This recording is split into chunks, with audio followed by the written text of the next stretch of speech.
이제 우리 함께 하나님의 말씀 보시겠습니다. 신약성경 로마서 제4장 1절에서 3절까지 말씀입니다. 제가 가지고 있는 성경책에는 신약성경 제243페이지에 있습니다. 로마서 4장 1절로 3절까지 말씀.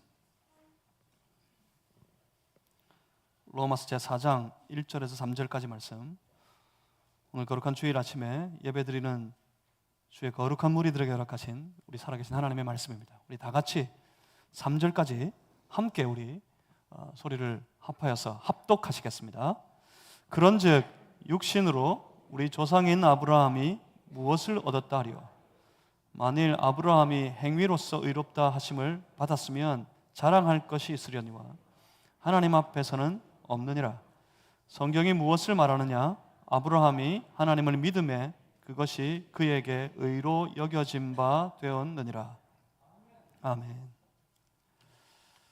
로마서 4장 1절에서 3절 말씀으로 누가 하나님의 백성인가 하는 제목 가지고 함께 말씀을 나누겠습니다. 제가 잠시 기도하고 함께 말씀 받습니다. 살아계신 하나님, 거룩한 주일 주의 백성들이 다시 말씀 앞에 엎드립니다. 말씀을 사모하며 말씀을 바라며 말씀을 기대하며 주의 말씀 앞에 나아갑니다. 주여, 주의 말씀이 주의 백성들의 심령에 선포될 때, 주의 말씀이 선포되는 그곳, 주의 말씀이 떨어지는 그 땅에 모든 어둠의 그림자가 다 물러가게 하여 주시옵소서. 우리의 메인 모든 사슬이 끊어지게 하시고 우리의 막힌 담이 무너지게 하시고, 하나님, 우리의 삶 속에 주의 성령의 역사가 이 말씀과 더불어 함께 나타나게 하여 주시옵소서.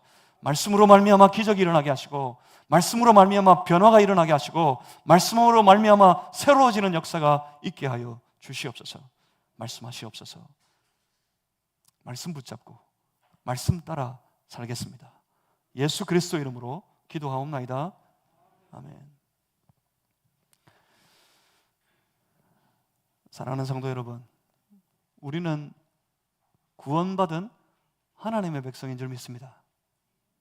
하나님의 살아계심을 믿고 그 하나님을 구하고 그 하나님을 찾으며 하나님을 따르고 하나님께 순종하며 살아가는 하나님의 거룩한 백성, 구원받은 성도가 다 된 줄 우리는 믿습니다. 그리고 우리는 믿습니다. 하나님께서는 그 거룩한 무리들, 구원받은 하나님의 백성들, 하나님을 찾고 하나님을 따르는 하나님의 백성들에게 하늘의 상을 허락하시는 분이신 줄 우리는 믿습니다. 그렇다면 우리 생각해 봐야겠습니다. 구원받은 하나님의 백성들이 누굽니까? 과연 누가 하나님의 백성입니까? 우리는 무엇으로 구원을 받았습니까?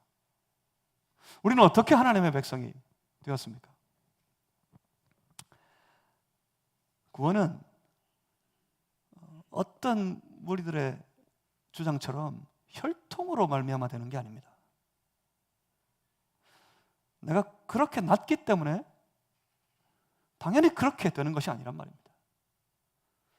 내가 유대인이니까 유대인의 혈통을 받은 우리는 반드시 하나님의 백성이다, 그렇지 않다는 말입니다.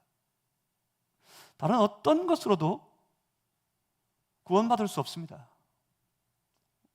우리가 아는 것처럼 오직 믿음으로, 오직 믿음으로만 구원에 이르게 되고 오직 믿음으로 구원받아서 우리가 하나님의 백성이 된 줄 믿습니다. 그런데 그 믿음은 무엇입니까? 오늘 본문에서도 그러죠. 만일 아브라함이 행위로서 의롭다 하심을 받았으면 자랑할 것이 있으려니와 하나님 앞에서는 없다. 행위로서 구원받는 것이 아니라 하니까 우리의 삶의 행위는 우리의 구원에 아무런 영향이 없는 것이라고 오해하는 이들이 참 많습니다. 여기서 행위, 특히 로마서에서 행위라 하는 건 율법의 행위를 의미합니다. 사도 바울은 율법주의와 더불어 아주 맹렬히 싸워온 그런 사도였습니다. 여기서 이 행위는 율법의 행위예요. 그러니까 우리가 믿음으로 구원받았다 하는 말, 행위로서가 아니라 믿음만 가지고 구원받았다 하는 말을 오해해가지고 그저 내가 내 생각으로 믿음이 있다 치부해버리면 그냥 나에게 구원이 공짜로 찾아오는 것처럼 그렇게 오해하는 이들이 많습니다. 분명히 혈통으로 되는 것이 아닙니다. 율법의 행위로 말미암아 구원받게 되는 것이 아닙니다. 오직 믿음으로 말미암아 구원받습니다. 믿음으로 인하여서 구원받아 하나님의 백성이 되는 것이 분명히 맞습니다. 그것이 진리입니다. 그런데 그 믿음이 뭡니까? 믿음으로 구원받은 자가 어떤 사람들입니까? 구원은 로마서가 이것을 우리에게 보여줘요. 로마서가 이것을 우리에게 가르쳐 주고 있어요. 구원은 인생의 주인이 바뀌는 역사입니다. 내가 예수를 믿는다 하는 말은 예수를 나의 삶의 구주로 내가 영접했다는 말과 같습니다. 그 말은 내 삶의 주인이 바뀌어버렸다는 말과 같다 그랬어요. 구원은 뭡니까? 구원은 인생의 주인이 바뀌는 역사입니다. 예수를 믿고 난 이후에, 믿음이 있고 난 이후에는 이제 우리는 예수께서 주인이 된 인생을 사는 것, 그것이 구원받은 자의 삶입니다. 여러분 어떠세요? 예수님 여러분 인생의 주인이 되신 줄 믿습니까? 바라고 원하옵기는 과연 예수님이 내 삶의 주인이시다, 예수님이 내 인생의 주인이시다 하는 이 놀라운 사실을 마음으로 받아들이고 내 의지로 인정하고 그래서 주인 되신 예수 그리스도를 쫓아 살아가는 믿음의 사람들, 구원받은 하나님의 자녀들 다 되실 수 있기를 주님의 이름으로 축복합니다. 우리는 그런데 원래 그렇게 창조되어졌습니다. 처음에 지음받을 때 우리가 스스로 만들어지지 않았잖아요. 우리는 믿습니다. 우리가 뭐 자연스럽게 이 땅에 무기물이 유기물이 되고 유기물이 어떤 이 염색체를 만들고 세포가 연결되어져서 어떤 생명체가 되고 그 중에 원숭이가 나오고 원숭이가 어떻게 시간이 지나다 보니까 자연스럽게 사람이 되고 우리는 그걸 믿지 않습니다. 우리 스스로 이 땅에 존재하는 것도 아닙니다. 우리는 어떻게 지음받았습니까? 하나님으로 말미암아 지음받았어요. 처음부터 우리는 그렇게 창조되어졌어요. 하나님이 지으셨어요. 그러니까 하나님이 주인 되시고 지음받은 사람들은 그 하나님의 다스리심에 순종하여 살아가도록 그런 관계 속에 우리는 지음받았습니다. 선악과, 하나님이 처음에 창조되어진 그 동산 가운데 선악과를 두신 이유가 그것 때문이에요. 선악과를 볼 때마다 이 동산의 참 주인은 하나님이심을 인정하고 선악과를 볼 때마다 그 선악과를 먹지 말란 말씀하신 하나님을 기억하고 그 선악과를 만지지 않으면서 먹지 않으면서 하나님의 하나님 되심을 믿음으로 살아가도록 하나님께서 동산 가운데 선악과를 두셨어요. 그런데 죄가 인생에 들어왔을 때 그 죄로 말미암아 죄가 하는 일이 이 관계를 깨트리는 거예요. 어떤 관계였습니까? 우리는 어떤 관계로 지원받았다고요? 하나님이 우리를 창조하신 우리의 삶의 참 주인이 되시고 우리는 그 하나님의 다스리심에 순종하면서 하나님과 더불어 교제하며 살아가도록 지음받은 그런 관계 속에 있다고. 근데 죄가 이걸 깨트려 버립니다. 이 관계를. 그래서 죄는 사람으로 하여금 끝없이 자기 인생의 자기의 모든 삶의 주인 노릇하며 살도록 주장합니다. 뱀의 유혹이 그거였어요. 뱀이 아담과 하와를 유혹했던 게 그겁니다. 네가 주인이다. 네가 주인이다.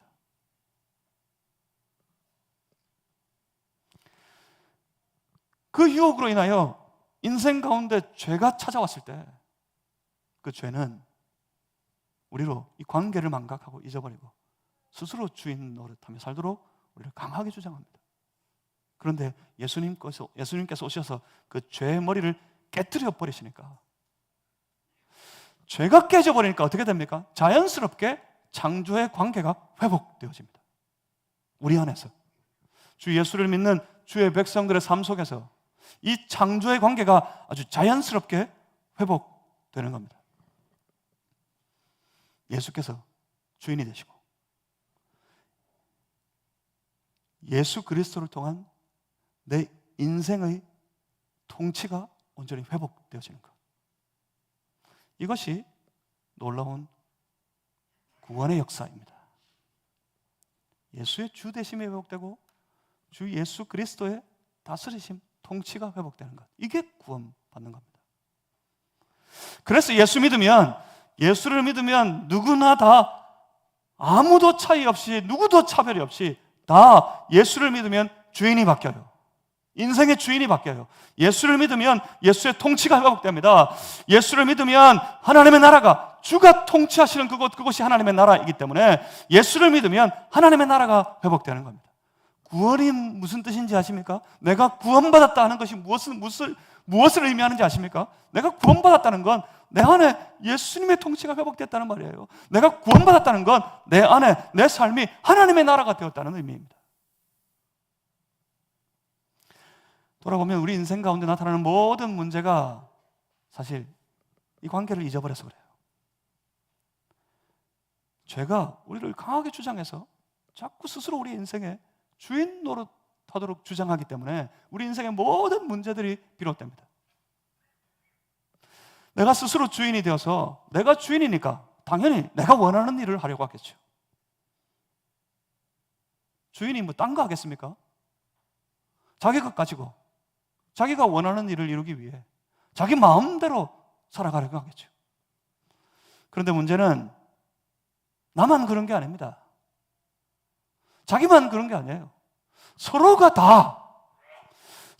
서로에 대하여 다 스스로 주인 노릇 하려고 하니까, 서로가 다 내가 원하는 일을 내 마음대로 내 뜻대로 하려고 하니까 자연스럽게 그 속에 경쟁이라는 것이 생길 수밖에 없고, 경쟁을 하다 보면 누군가는 그 경쟁에서 밀리고 질 수밖에 없을 테고, 그래서 결국은 절망에 이르고 누군가는 포기에 빠지는 무서운 삶의 문제가 생기게 되는 겁니다.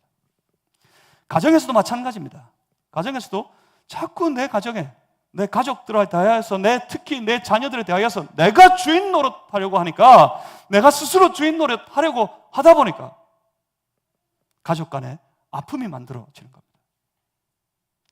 교회는 어떻습니까? 무리를 지어서 서로 주인 노릇하는 것, 특별히 원래부터 그런 권한이 있다고 생각하는 것, 그걸 우리는 기득권이라고 부릅니다. 기득권. 만약 교회에서 그 기득권이 주장되기 시작할 때 교회는 필연적으로 아픔을 겪게 되어 있습니다. 왜요? 예수 믿는 게 뭐라고요? 예수 믿는 게 뭡니까? 예수 믿는 건 예수께서 내 인생에, 내가 살아가는 모든 삶의 자리에 주인이 되셨다는 사실을 인정하는 거예요. 이게 안 되면, 이게 인정이 안 되면 믿는 게 아닙니다. 이게 인정이 안 되면 믿음이 있는 게 아니에요. 내가 예수를 믿는다. 내가 예수님을 믿는다. 예수의 주 되심을 믿는다. 예수가 그리스도이신 줄 믿는다. 예수가 온 세계 열방 가운데 참된 주가 되심을 믿는다. 그 말의 뜻이 그거예요. 나는 인정합니다. 예수님 당신이 주인이십니다. 이걸 인정합니다. 그것을 의미하는 말입니다. 그런데 이게 인정이 안 되면, 세계 열방을 떠나서 내 생활 속에, 내 삶 속에 예수님이 내 인생의 주인이다, 이게 인정이 안 되면, 그래요, 믿음이 없는 거예요. 이건 믿음이 아닙니다. 예수님이 주인 되심을 인정하는 믿음이 있다. 그러니까 최소한 예수 믿고 나면 자기 삶을 향하여서 내 마음대로, 자기 마음대로 하려는 그런 신앙인은 없어져야 합니다. 내 인생의 주인이 예수님이라면서요. 그 예수님을 믿는다면서요. 그러면 없어야지요. 내 마음대로 하겠다. 내 마음대로, 내 뜻대로, 내 소원대로 내가 내 마음대로 살아가겠다. 이게 없어져야 돼요. 가정에서도 마찬가지입니다. 가정에서 우리 가정의 주인이 되신 분이 우리 예수님이신 줄을 믿는다 하는 믿음이 있다면 가정에서도 스스로 주인 되려는 사람, 스스로 주인 노릇하는 사람, 하려는 사람, 그런 사람은 없어져야죠. 더욱이 교회는 어떤 것입니까? 교회는 예수의 주 되심을 믿는 사람들이 모여서 이루어지는 공동체예요. 교회가 만약 예수를 믿는다면 오직 예수님만이 참 주인이 되시는 교회에서 서로 주인이라고 우기고 다투고 싸우는 일은 없어야 되지 않습니까? 그런데 그렇게 합니다. 그런데 있습니다. 자신의 삶에서도, 그리고 가정에서도, 그리고 교회에서도, 그리고 살아가는 모든 삶의 현장에서도 그렇게 합니다. 이런 일들이 있습니다. 이게 무슨 말입니까? 이것이 무엇을 보여줍니까? 그것이 보여주는 것은 두 가지예요. 믿음이 없든지, 믿음이 잘못 훈련되었든지, 이 둘 중에 하나입니다. 여러분이 마지막 때 정신을 바짝 차리셔야 돼요. 거짓이, 가짜가 진짜를 덮습니다. 여러분 정신 바짝 차리고 곧 주님 오실 텐데 주님 앞에 설 준비를 해야 됩니다. 로마서가 이겁니다. 믿음이 있으면 로마서가 말하는 저 율법으로 아니라 행위로 아니라 믿음으로 구원받는다. 그러니 로마서가 말하는 바는 믿음만 있으면 공짜로 하나님의 백성이 된다. 이런 걸 가르치는 줄 아는데 그렇지가 않습니다. 분명히 믿음으로 됩니다. 율법의 행위로 되는 것이 아니라 믿음으로 말미암아 구원받게 됩니다. 그런데 그 믿음이 뭡니까? 로마서가 말하는 믿음이 뭘까요? 바울이 말하는 믿음이 뭘까요?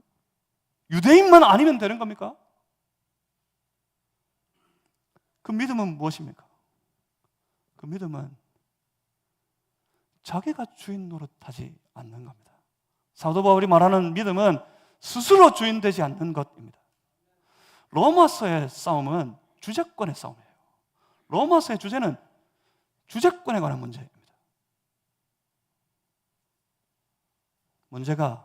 그 교회 안에 있었던 문제가 그거였어요. 오직 예수 그리스도만이 참 주인이 되시는 교회에서 지금 어떤 일이 벌어졌습니까? 지금 사람들이 서로 주인이라고 주장하고 있습니다. 특히 오랫동안 이 유대인들은 하나님 나라에 기득권이 있다고 생각하는 사람들이었어요. 그래서 교회까지 그 믿음이 들어와서 교회의 기득권을 가졌다고 생각하는 사람들이었습니다. 바울의 모든 사역은 끊임없이 그들과 싸워야 했습니다. 그 유대인들, 그들의 아집과 더불어 부딪히고 싸울 수밖에 없었습니다.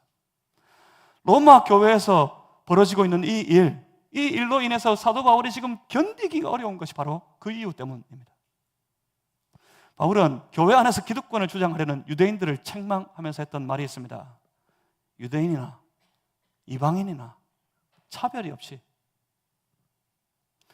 모든 성도들은 다 믿음으로 말미암아 복음 안에서 통일을 이루어 하나가 되었다. 유대인도 믿음으로 말미암아 헬라인도 믿음으로 말미암아 구원에 이르게 하시는 이는 오직 하나님 한 분이시라고 선포하면서 오직 믿음으로 말미암아 하나님의 거룩한 백성으로 누구도 차별 없이 나오게 되었다고 사도 바울이 선포했습니다. 이제 율법을 이유로 기득권을 가졌다고 주장하는 저 유대인 성도들에 대해서 바울은 아브라함의 경우를 들어서 권면합니다. 그리고 이 권면은 저 이방인들에게도 유효합니다. 보면 1절 말씀, 그런즉 육신으로 우리 조상인 아브라함이 무엇을 얻었다 하리요. 사장 1절을 좀 더 우리가 알기 쉽게, 이해하기 쉽게 직역해서 읽으면 그렇습니다. 아브라함은 이 경우에 대해서 3장에서 사도 바울이 선포했어요. 저 유대인들을 향해서.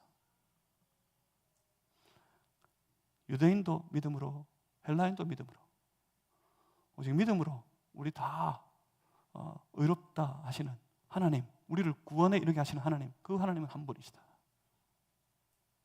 믿음으로 되는 것이다. 그렇게 선포하면서 4장 1절에 하는 말이 이겁니다. 아브라함은 이 문제에 대해서 어떻게 말하는지 들어봐라. 아브라함은 이 문제에 대해서 무엇을 얻었는지, 어떤 답을 얻었는지 그걸 한번 봐라. 그렇게 선포하는 겁니다. 갑자기 아브라함을 이야기하는 이유가 있을까요? 저 이방인과 유대인들에 관하여서, 그리고 그들을 향한 하나님의 진노에 대하여서, 그리고 믿음으로 말미암아 하나님 안에 구원에 이르게 됨에 관하여서 선포하더니 갑자기 아브라함을 꺼내 들어서 아브라함을 이야기하는 이유가 있습니까? 그 이유는 유대인들의 믿음 때문입니다. 유대인들은 스스로 주장했습니다. 스스로 주장하기를 우리는 바로 우리만, 하나님께서 우리에게 율법을 주셨기 때문에 저 이방인들에게는 아니고 우리에게만 율법을 주셨기 때문에 율법을 가진 우리 민족, 우리 유대인만이, 우리만이 아브라함의 후손이라고, 그래서 아브라함의 후손들에게 약속으로 유업을 이어받게 하시는 그 놀라운 하나님의 백성들의 지위를, 하나님의 백성들의 신분을 우리만 가졌다고 유대인들이 굳게 믿고 있었기 때문입니다. 이게 유대인들의 믿음이었어요. 유대인들은 믿습니다. 유대인만이 하나님의 백성이다. 우리만이 혈통적으로 계속해서 하나님 백성 된다고 믿었어요. 저 이방인은 아니라고, 이방인은 구별되었다고. 만약 이방인이 하나님의 백성이 되고 싶으면 좀 완벽하게 그렇게 되지는 못할지라도 이방인도 유대인처럼 되어야지만 하나님의 백성이 될 수 있다고 그들은 그렇게 믿었어요. 그들은 지금도 그렇게 믿고 있습니다.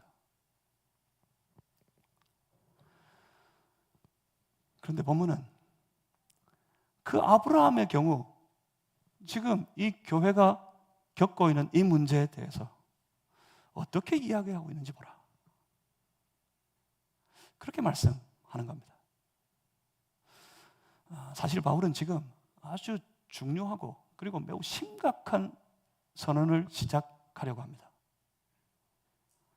바울이 하고 싶은 말, 그건 유대인들만이 아브라함의 후손이 아니라는 선언을 하고 싶은 겁니다.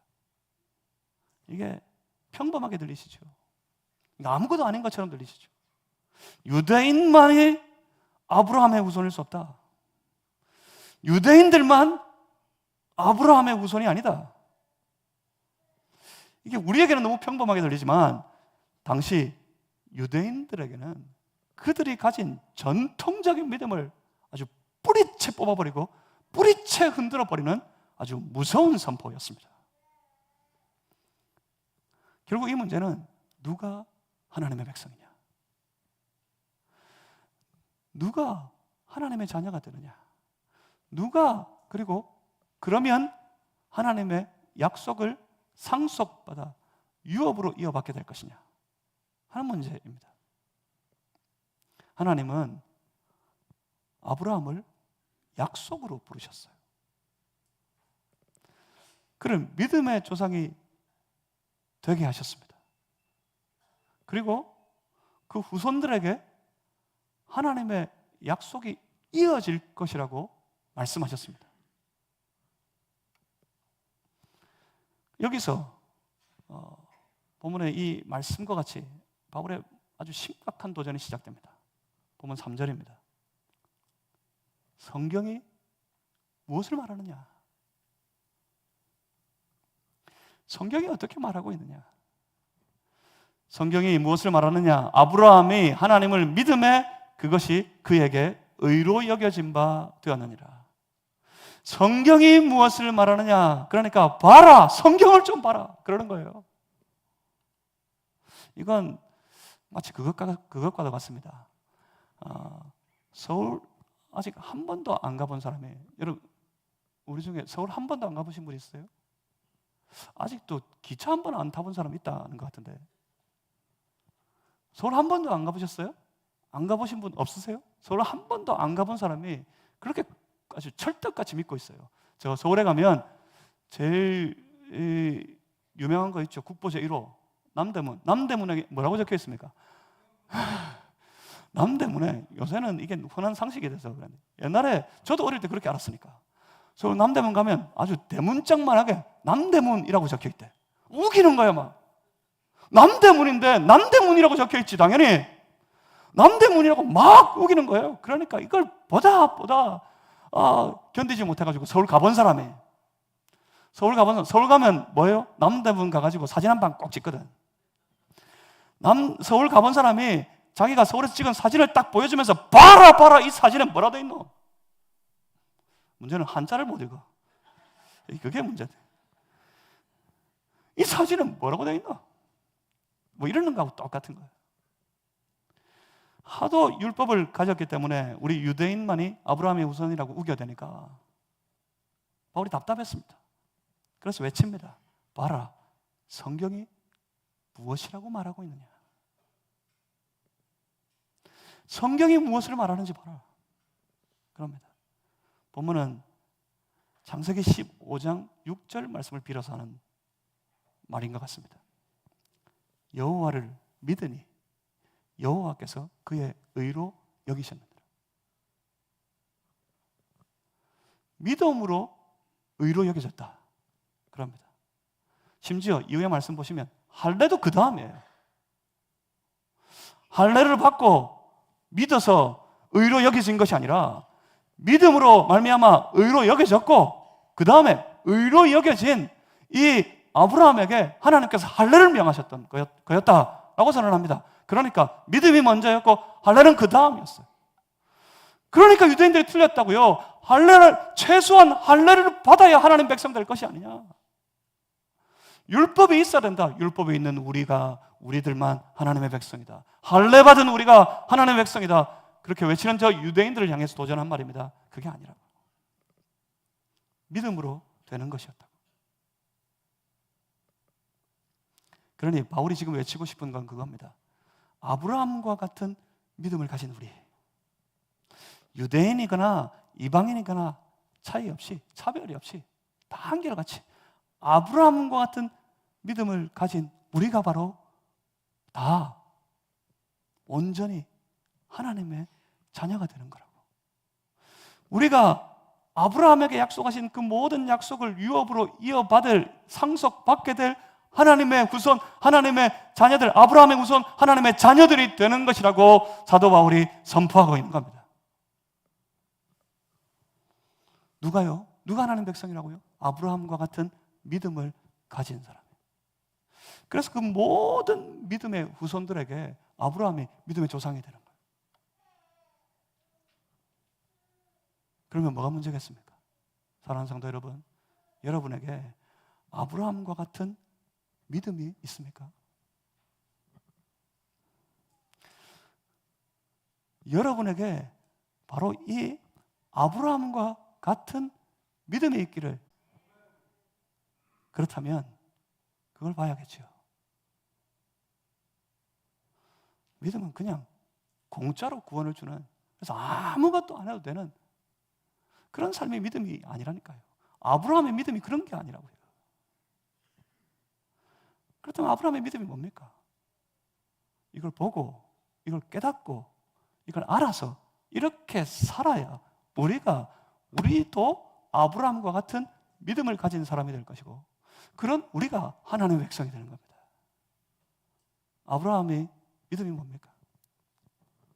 아브라함의 믿음은 하나님께서 아브라함에게 주신 약속과 그 약속의 말씀하고 관계가 있습니다. 창세기 12장에서 여러분 잘 아시는 것처럼 이미 저와 여러분이 나눈 바가 있기 때문에 기억하시리라고 믿습니다. 창세기 12장에서 아브라함은 하나님의 약속을 받습니다.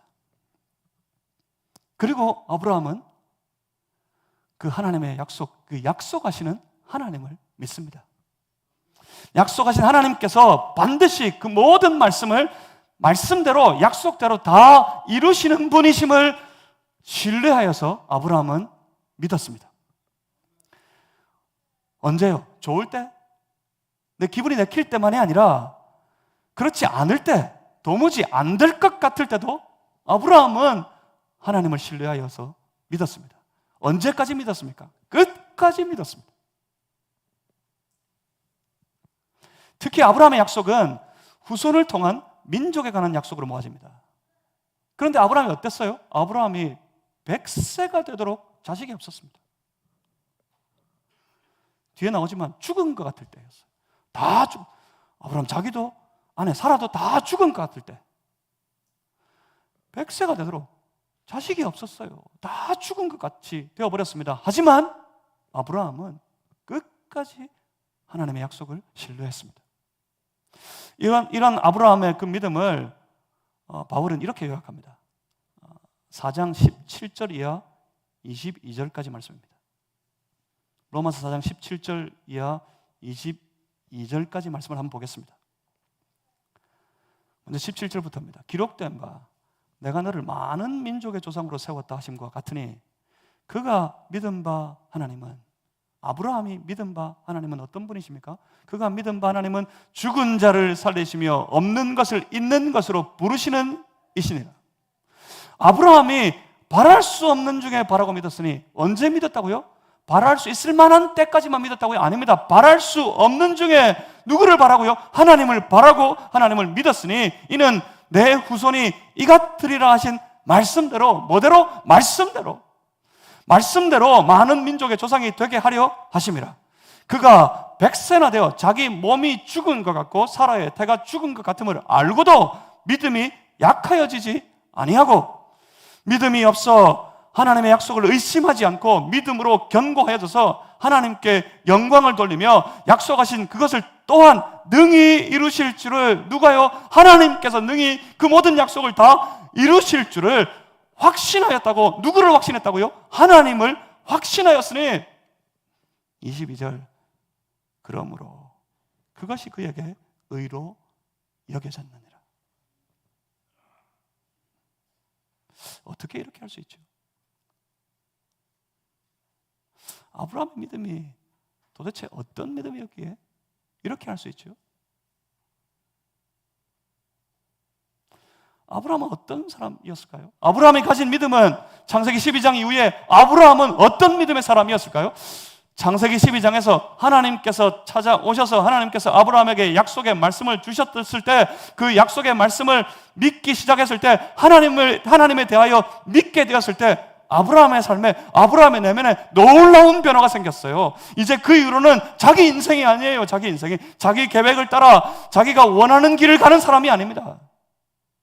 아브라함은 갈 바를 알지 못한 채 하나님의 말씀을 따라 이동했던 사람이었어요. 그러니까 무슨 말입니까? 이제 그 이후로 자신의 삶의 주인은 자기가 아니라는 거였어요. 하나님이 주인입니다. 하나님이 주인. 하나님이 주인이시니까 하나님의 계획이, 하나님의 말씀이, 하나님의 약속이 이루어져야 되는 거예요. 그런데 그 하나님의 계획, 하나님의 약속, 하나님의 말씀은 내가 이루는 게 아닙니다. 누가 이룹니까? 하나님이 이루시는 거예요. 하나님이 이루시기 때문에 아브라함이 하는 일이 뭡니까? 하나님을 믿는 거예요. 언제까지? 좋을 때까지, 기분 내킬 때까지, 내 마음에 들 때까지 하나님을 믿는 것이 아니라 안 되는 것 같을 때에도, 다 죽어버린 것 같을 그때에도 하나님을 믿고 하나님을 신뢰하고 하나님을 따랐습니다.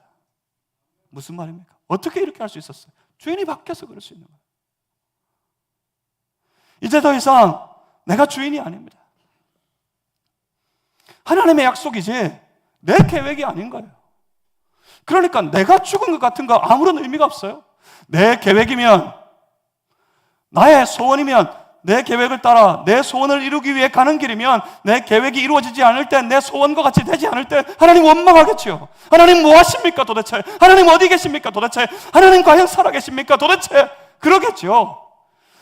민족을 꿈꾸고 있었다면, 자기 꿈이었다면 100세가 되도록 다 태가 다치고 다 몸이 죽은 것 같을 때, 그때도 하나님 그때까지도 일 안 하시면 하나님은 일하시지 않는 분입니다. 하나님은 죽었습니다 그랬겠죠.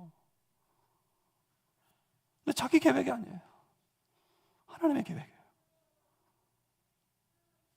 하나님의 약속의 말씀입니다. 그 말씀은, 그 계획은, 그 언약은 하나님이 이루시는 거예요. 그래서 그는 하나님을 믿습니다. 내가 죽은 것 같더라도 하나님은 하실 수 있다. 하나님이 하실 거라고 아브라함은 철저하게 신뢰했습니다. 하나님은 반드시 그 약속을 이루실 것이다. 아브라함은 끝까지 믿었습니다. 하나님의 것이니 하나님이 하실 거라고 아브라함은 믿었단 말입니다. 이것이 아브라함의 믿음입니다. 그리고 오늘 우리로 하여금 하나님의 약속을 상속받아 유업으로 이어받게 할 우리의 믿음이어야 합니다. 문제는 뭐겠습니까? 그러면 오늘 우리에게 이런 믿음이 있느냐? 그게 문제입니다. 유대인이냐 이방인이냐 이게 문제가 아니라 우리에게 이런 믿음이 있느냐, 이게 문제입니다. 하나님의 약속을 신뢰하는 그런 믿음, 하나님의 약속을 철저하게 온전히 신뢰하는 그런 믿음으로 말미암아 하나님의 백성이 되는 겁니다. 하나님의 구원 계획이신 우리 주 예수 그리스도에 대한 믿음에서 출발해서 성경을 통한 하나님의 모든 약속을 온전히 신뢰하는 믿음을 가진 사람들이 바로 하나님의 백성들이란 말입니다. 그들은 다 한결같이 자기가 주인이라고 생각하지 않습니다. 자신이 자신의 삶에, 자기 인생의 주인이 되었다고 생각하지 않습니다. 만약 자신이 주인이 되면 자신의 계획과 자신의 소원을 위해서 하나님은 그저 나를 위해, 내 소원을 위해, 내 계획을 위해 일하시는 분에 불과하다고 생각하게 됩니다. 나머지는 하나님 필요 없습니다. 다른 데에는 하나님 필요 없어요. 급할 때 오시면 되는 분, 와서 도와주시면 되는 분, 그런 분이 하나님이에요. 하나님은 언제 꺼내듭니까? 하나님은 일주일에 한 번 교회 갈 때 교회 가서 꺼내듭니다. 그런 분이 하나님이에요.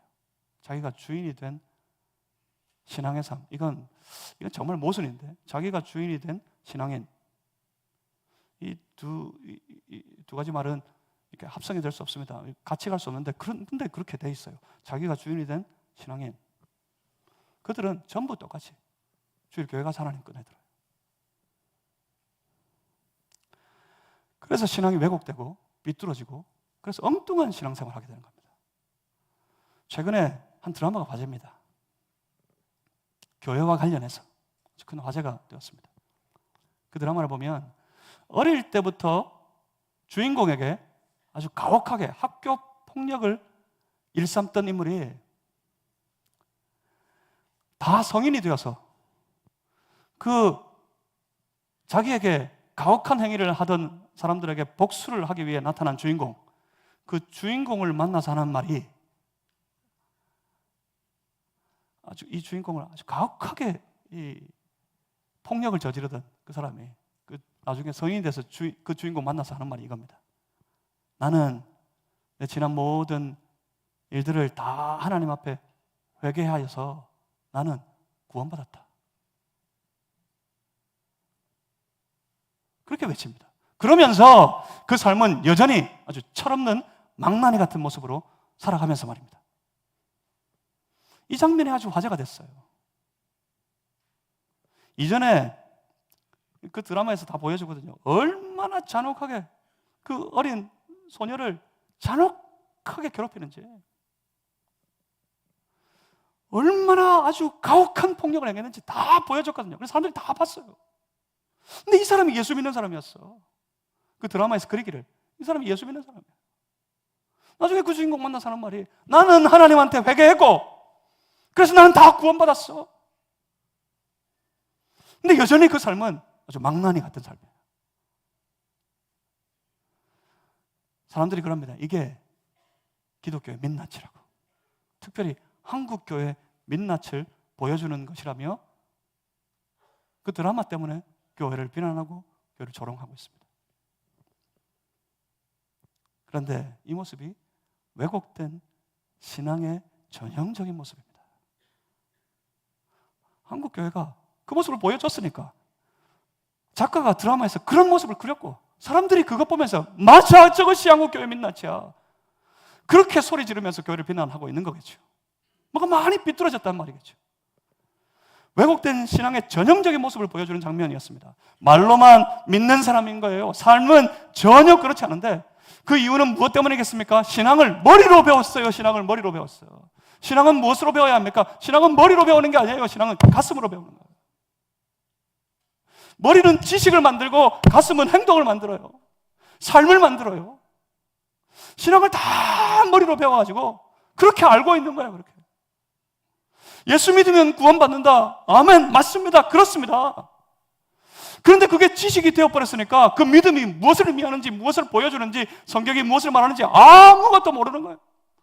가슴으로 배우면 그 믿음이 구원에 이르게 하는 그 믿음이 무엇인지, 아브라함이 믿음으로 말미암아 의로 여겨졌다 하는데 그 아브라함의 믿음이 어떤 것이었는지 다 알게 되는데 말입니다. 그래서 그렇게 살아가려고 애쓰게 될 터인데 말입니다. 비록 부족하고 모자라고, 그래서 때때로 시시때때로 실수하고 넘어지고 실패하고 좌절하게 되지만 주의 성령께서 도와주시고 성령께서 다시 일으켜주시고 그 믿음대로 살아갈 수 있도록 능력을 공급해 주시는 줄 믿고 애써서 그 믿음으로 살아가기 위해서는 그런 삶이 될 텐데 말입니다. 어떻게 하면요? 이 가슴으로 믿음을 배우면요, 이 가슴으로 믿음을 훈련받으면요.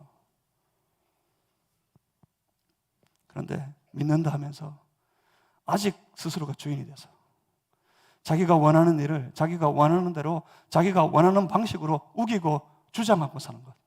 심지어 기도도 그거예요. 기도도. 우리의 기도도 자칫 잘못하면 우리의 기도가 하나님을 향해 우기고 주장하는 게 될 수 있습니다. 그냥 우기고 뻗대고 주장하고,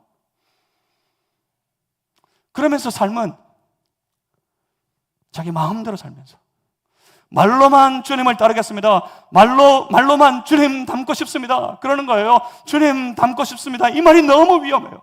닮기는 뭘 어떻게 닮아요? 여러분, 예수님 닮고 싶으세요? 예수님 어떻게 닮으실래요? 빠마하면 됩니까? 하도 뭐 영화 보면 예수님이 아주 긴 빠마 머리로 쫙 나오니까, 이 빠마하면 예수님 됩니까? 아주 긴 머리에 빠마하고 나타나면 그런 남자 보면 사람들이 아, 예수님 닮았다 그래요. 그러면 됩니까? 여러분, 닮는다는 걸 오해하시면 안 돼요. 내가 예수님 닮고 싶습니다. 이거 정말 위험한 말이에요. 어떻게 닮아요? 예수님 닮는다는 말은 예수님께서 나에게 주시는 말씀을 따라서 순종하며 살아간다는 말과 같은 말입니다. 예수님이 나에게 주시는 말씀이 있어서 그 말씀을 따라 산다. 이게 예수님 닮는 거예요. 그런 삶은 없으면서, 삶은 내 마음대로 살면서 말로만 예수님 닮고 싶습니다, 그렇게 외치는 겁니다. 이건 아니에요. 이건 믿음이 아니에요. 문제는 뭐겠습니까? 문제는 하나님께서는 우리 계획에 관심이 없다는 사실이 문제입니다. 내가 주인이 되어서 내가 주인 노릇하는 신앙인이 바라고 원하는 게 뭘까요? 내 계획이 내 삶에 이루어졌으면 좋겠다. 그런데 하나님은 우리 계획에 관심이 없어요. 이게 문제. 하나님은 어떻게 일하십니까? 여러분, 이걸 잘 이해하셔야 됩니다. 하나님은 하나님의 계획을 하나님의 사람들에게 맡기시는데 어떻게 해요? 말씀으로, 약속으로 하나님의 사람들에게 주십니다. 그리고 그 하나님의 사람들이, 받은 하나님의 사람들이, 말씀 받고 약속 받은 하나님의 사람들이 그 말씀에, 그 약속을 따라 순종하고 충성하게 될 때 하나님이 그들을 도우셔서 이 땅 가운데 하나님의 뜻이, 하나님의 계획이 이루어지게 하십니다. 이게 하나님이 일하시는 방식이에요. 그러니까 이게 무슨 말입니까? 하나님이 주인이고 그 백성들은 그 하나님께 순종하는 삶이 되는 거란 말입니다. 그러니 하나님의 백성들은 참 주인이 되신 하나님을, 그 하나님만을 끝까지 신뢰해야 되는 겁니다. 하나님의 구원 계획과 그리고 내 삶의 모든 일, 그 일 속에 하나님의 맡겨주신 하나님의 모든 계획들, 그 계획들 가운데 하나님이 반드시 하실 것이라고 끝까지 하나님 신뢰하고 그 하나님 앞에 겸손히 엎드려서 오직 하나님의 다스리심만을 바라고 기다리는 삶, 이게 신앙인의 삶입니다. 그러니 유대인이라고 되는 게 아닙니다.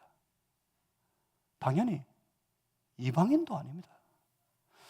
유대인도 주인이 아니고 이방인도 주인이 아닙니다. 그들은 다 차별 없이 믿음으로 말미암아 구원받은 하나님의 백성일 뿐입니다. 다 구원받은 하나님의 백성이 되어서 어떻게 할까요? 겸손하게 다 함께 오직 하나님의 영광을 위해서 다 최선을 다해 그렇게 살아가는 그런 삶이 되어야 하는 겁니다.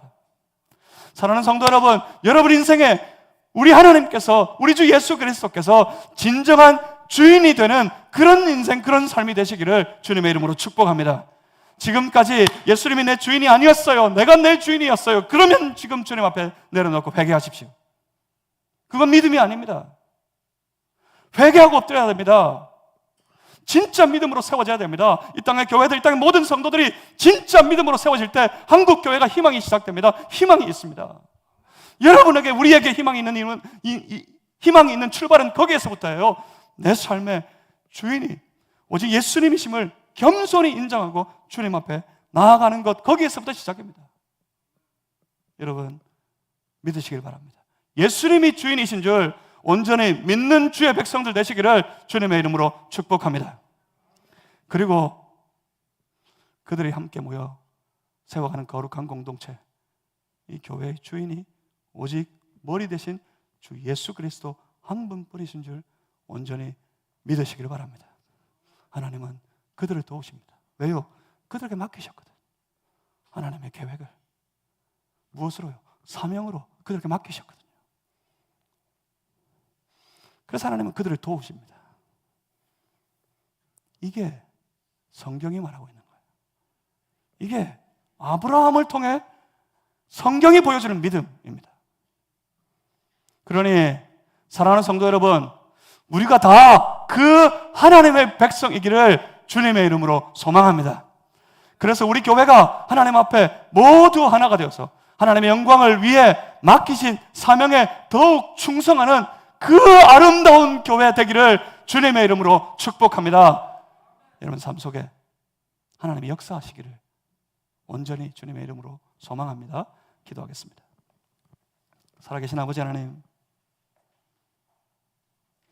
우리로 견고하게 믿음 위에 서게 하시고 우리 각 사람이 주 예수의 참된 그리스도, 참된 주가 되심을 인정하고 믿는 믿음의 사람이 되어서 거룩한 하나님의 백성으로 이 땅에 하나님의 영광을 위하여 살아가는 주의 성도들이 다 될 수 있도록 주여 축복하여 주시옵소서. 주님을 의지합니다. 힘이 없습니다. 나약합니다. 연약합니다. 성령님 도와주시옵소서. 예수 그리스도 이름으로